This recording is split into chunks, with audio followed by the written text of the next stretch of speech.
éconologie. D'un point de vue écologique, comment percevez-vous les voitures hybrides? Alors, donc, voiture hybride, c'est-à-dire que le gain que l'on a en termes de consommation, je me mets du point de vue de celui qui achète une voiture hybride, qui va payer un petit peu plus cher. Donc, il consent un sacrifice financier et il va se rattraper sur, en tout cas à terme, sur la consommation de carburant. On parle bien des hybrides de première génération. Donc ça, oui, le calcul est faisable. Et puis, on l'a d'autant vu que, par exemple, les seuls véhicules qui ont continué à se vendre aux États-Unis au moment où l'essence avait triplé de prix, en 2007 jusqu'à l'été 2008, ce sont ces véhicules hybrides. Hein. Et donc on sentait très bien qu'il y avait à la fois le fait de dire le changement climatique c'est important, donc il y avait un comportement éco-citoyen, mais il y avait aussi un intérêt financier immédiat. Hein. Et donc c'est très net. La seule limite à ça, c'est que pour avoir le bénéfice du fait qu'on a deux moteurs et un moteur électrique qui se met à fonctionner lorsqu'on est à faible vitesse, c'est qu'on roule en ville en général. C'est dans des cycles urbains où on s'arrête, on reprend, etc. Donc ça voudrait dire que la voiture hybride a tout son intérêt lorsqu'elle circule en ville. Et nous, à Good Planet, ça nous dérange beaucoup.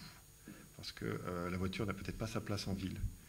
Hein, lorsque la Toyota Prius est en race campagne, sur une nationale ou sur une autoroute, elle consomme autant qu'un véhicule normal, voire plus, dans la mesure où le reproche qu'on peut faire à Toyota, c'est que s'il a travaillé sur les motorisations, c'est un véhicule qui est lourd.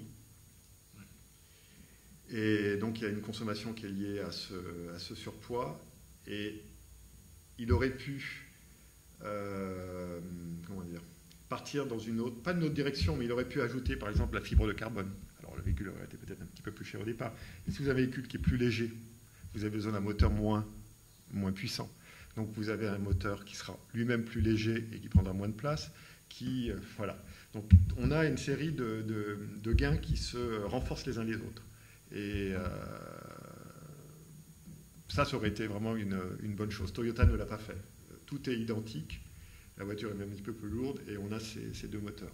Et je ne sais pas si vous l'avez vu, mais il y a une petite association en Grande-Bretagne qui a fait un peu son palmarès des 10 inventions les plus stupides du point de vue écologique. Et à notre grande surprise, on a vu que la Prius y était. Pourquoi? Parce que là où on fait rouler une voiture avec un moteur, Toyota et ceux qui font des véhicules hybrides trouvent le moyen d'avoir besoin de deux moteurs pour faire rouler une voiture. Donc là, effectivement, alors c'est un peu, pour moi, un peu ironique, mais ils avaient trouvé ça crétin. Voilà. Et c'est vrai que quelque part,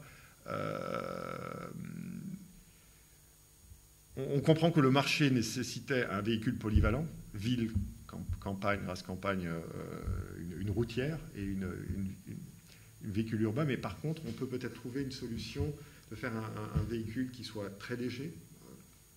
Des constructeurs ont des prototypes qui pèsent 400 kg, qui consomment moins de 3 litres au 100 et dont le CO2 au kilomètre est aux alentours de 80 grammes. Tout cycle